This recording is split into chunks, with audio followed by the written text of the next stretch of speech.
Sewing machines are incredibly capable pieces of equipment, but there are a few things they absolutely hate. And when your sewing machine gets angry, that's when you start getting skipped stitches, broken threads, and tension problems. And before you know it, you're sitting there staring at your machine wondering what is going on. Chances are it's not the machine, but it's things you're doing by accident, not knowing how much your machine hates them. Today I'm sharing 5 things your sewing machine hates and wish you'd stop doing. The first one is one we're all guilty of, so keep watching. Hi, I'm Tony, and this is So Lounge. The number one thing your sewing machine hates is when you sew over pins. And this is something everyone is guilty of at some point in their history of sewing. When you're learning to sew, you're stressing out about keeping your fabric pinned together and everything lined up straight, and pins are the best way to hold your fabric together to ensure that happens. But sometimes you might get a little carried away and think, okay, I'll just sew over the pins and it'll be fine, which might be okay for a little while. But when you hit one of those pins by accident, bend the pin, or break the needle, or jam that pin down into your bobbin case, then you're gonna wish this was something you'd stopped a long time ago. Now, when I learned to sew and when I was sewing in college, we used these very thin pins for draping. They're just sharps. They do not have a ball on the head. They are very difficult to see, which is probably part of the reason why I ended up sewing over them so regularly. Since then, I have reformed, and now I use these big yellow ball pins, so they're much easier to see in the fabric. They stick out. They stand out to me, and I just keep them in, pull them out as I get to them. Now, if you don't like these giant long pins, these are actually more for quilting because they're very long. You can use any kind of pins with a ball on the top. They're a little bit easier to see than these old school straight pins. If you're thinking, well, Tony, I've been sewing over pins and everything has been fine, at some point it won't be. Let me share a story with you about my friend Jen, who has been sewing over pins since we were in college. Recently, she sewed over a pin. It broke the needle and then jammed the pin down into the bobbin case and messed up her machine. And the only way it could be fixed was by taking it to the machine shop and paying a decent sum of money. And she did say I could share that story with you because, you know, she's like, don't do it, just don't do it. The number 2 thing your sewing machine hates is when you keep the presser foot down when it should be lifted. So 2 instances when it's super important to make sure that your presser foot is raised. When you are threading your machine, because the thread has to go through these little tension discs at the top of your machine, which are surprisingly difficult to see, but if you get a bright light and shine it into the top of your machine, you can see where they are. When your presser foot is up, the discs are open and your thread sits down between them. And then when you lower the presser foot, the discs close, holding your thread in place so that it feeds evenly through your machine. The other time you need to make sure your presser foot is raised is when you get to the end of a seam and you're finished sewing. Do not just pull your fabric out from under your machine and leave your presser foot down, because those tension discs are engaged when the foot is down. And so if you start pulling the thread through your discs, it's going to mess up the tension. So if you're having tension problems and you've done either of those 2 things, take a deep breath. Maybe no one ever told you how important it was to make sure that your presser foot was raised, but start doing that from now on. And if your tension is really off and this doesn't fix that problem, go get your machine serviced, have them fix. I'm not sure what they do with tension discs, retension them, and get your machine back to the state it needs to be, and then make sure your presser foot is lifted from here on out. Does your thread ever snarl when you start sewing a seam? And maybe it's because you didn't line up your fabric exactly right, or maybe it's because your threads are all discombobulated underneath your fabric, or maybe it's because you didn't start with your needle down. All 3 of these things work together to create thread snarl, which is another thing your sewing machine does not like. So to avoid this, make sure that your fabric is lined up at the back edge of your presser foot. So that means your needle is going to be a little bit in front of the edge. Roll your needle down into your fabric before you start sewing a seam. And you can take 1 or 2 stitches forward before you backstitch to the top edge of your fabric. That will keep your stitches nice and neat and prevent the thread snarl. The other thing you need to make sure you're doing is have your bobbin thread and your upper thread pulled to the back of your machine, or I pull mine over to the side so they are out of the way and that they're long enough to not get pulled back into the bobbin or caught up under your fabric in the feed dogs to add additional thread under there once you start sewing your seam. If you do these things, your machine is going to be a lot happier. You're going to find that you're not having thread snarl. You're going to be sewing nicer looking seams with a lot less stress. I have an older Bernina. This is a 1080 circa 1996, and this was my 21st birthday present from my parents. This was one of the earlier computerized machines, but as you can see, there's no screen. It's pretty low tech compared to some of the sewing machines available today.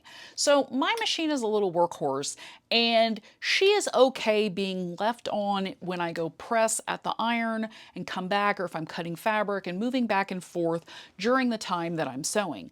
But when I'm done, I always make sure to turn her off because she doesn't just need to stay on into the nighttime, when I'm at work, all of those other times when she's not being used. Now, I've been asked before, how long can your sewing machine stay on?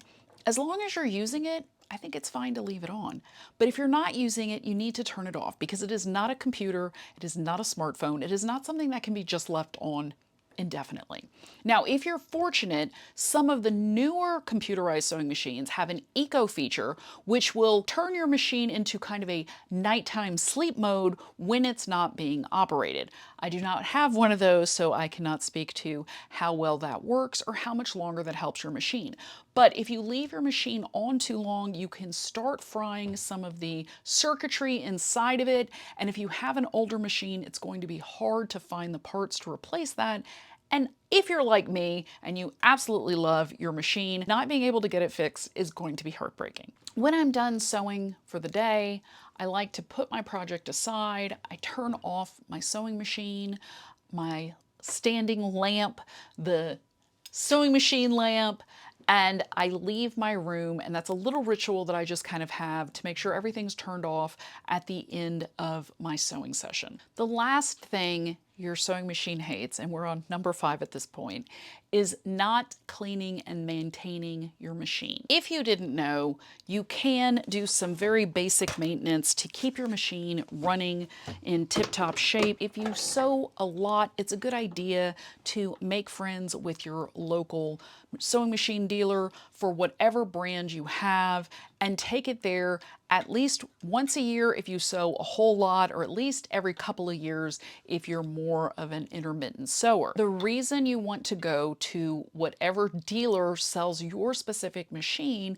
is because they're going to have access to the certified technicians for your specific model, and they're also going to have access to the parts. So I would take my Bernina to a Bernina dealer, which is one store, and if my baby locks have problems, then I'm going to take them to a different store, because you want the certified technician to work on the machine that they know, that they're very intimately acquainted with, and not have some random person working on your machine who may make things worse, may delay the return for any repairs or anything, and may not be able to get the parts at a reasonable time or price because they are not the official dealer and repair specialist for your type of machine. If you're wondering what you need to clean your sewing machine, it can be as simple as the little brush that came with your sewing machine. What I found with the brush is that it doesn't quite get everything out, and so I use a couple of extra tools to make sure that my machine is as clean as possible. I got this little hand vac, and I use that to suck out as much dust and lint as possible. Above all things, you do not want to use compressed air. Compressed air just pushes everything into your machine and makes matters worse. Once it gets into the mechanics, then you're going to have to go to a machine shop to get your machine really cleaned in order for it to keep functioning properly. So just don't do that.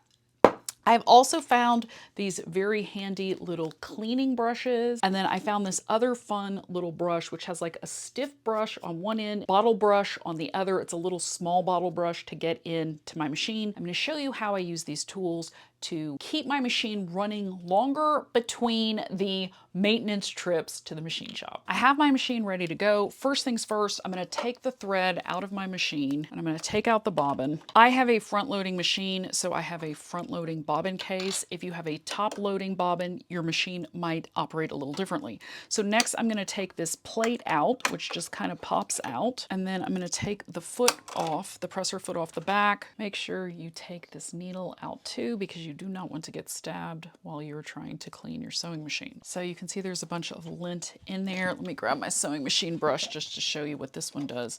So it gets in there. You can get a lot of lint and stuff out, but it doesn't really, it just kind of catches on the edge, and then you just kind of pick it off and throw it away. So if this is all you have, that's totally fine. You do not have to go out and get anything fancy. This works, but you might be able to find something that works better. So this is a little bit stiffer brush. You can see size-wise, it's a lot bigger, and it can get in there, and it's very stiff. So I can get in there and clean it a little bit better and loosen all that lint. I've also got this little bottle brush to kind of get down here into the sides and pick up any lint that's down in these areas. My favorite thing to use though is my little vacuum, because it's very satisfying to actually suck out that lint.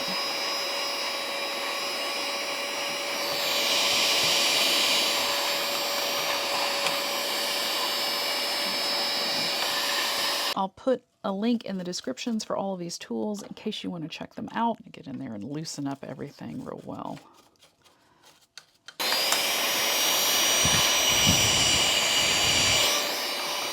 So I'm using this little wand. As you can see, it's a little tiny fuzzy tip. It's really small compared to like the size of your fingernail. Let's see.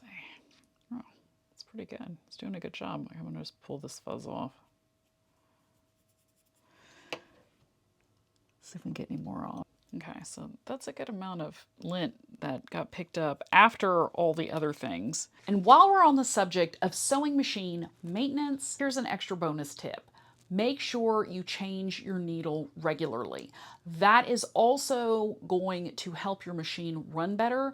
If you start having skipped stitches or your thread starts breaking and you haven't been making your machine angry doing any of the things in this video, chances are it's the needle that is causing problem.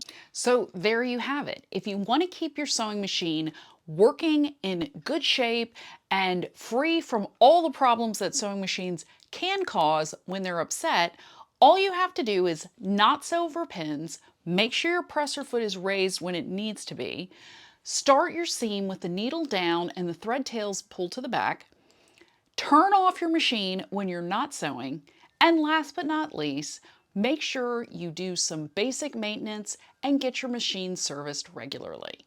If you want to learn more about needles and why you need to change them and how they can affect your sewing machine, you totally want to check out this video coming up next. I know you're going to love it, and I'll see you over there.